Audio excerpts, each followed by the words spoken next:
Il règne une fébrilité palpable ce matin de novembre 1956 au Penner. Des grappes d'enfants, ceux de la ferme du village et ceux de leurs voisins ouvriers, entrent et sortent de l'écurie. Ils veulent voir pour une dernière fois le héros, bien malgré lui du jour. Le cochon, qui patiente dans sa cage, alarmé par l'agitation ambiante. On a sorti les plats, les terrines, les couteaux, le hachoir, des piles de torchons propres de l'armoire, de l'eau bout sur le feu. Aujourd'hui, au Penner en le Christ, on tue le cochon. C'est un peu jour de fête au Penner. Festennach, la fête du cochon. Dans une économie encore contractée et en grande partie autosuffisante, toute promesse de sécurité alimentaire est synonyme de fête et de partage.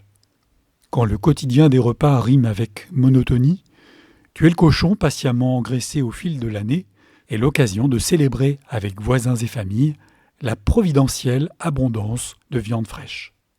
Fortement liée à son ascendance rurale, la population ouvrière d'Inzazag-le-Christ représente un débouché substantiel pour les familles paysannes locales.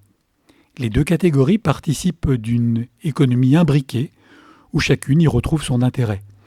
En matière d'alimentation, comme le cidre et la pomme de terre, le cochon demeure un pilier de l'alimentation ordinaire, en même temps qu'un facteur de lien entre la vie des uns et la vie des autres.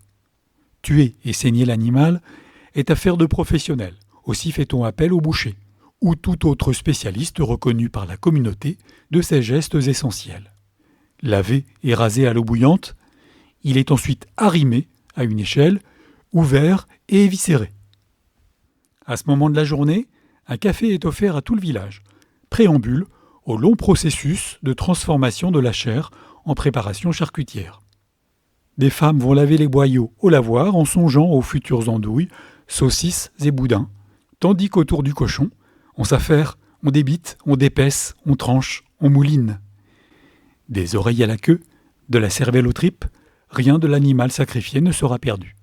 Les amples terrines de pâté sont envoyées à la cuisson chez le boulanger, et la fête ne s'achève jamais sans une dégustation communautaire, accompagnée de fortes libations, de gâteaux, de chants et de rires.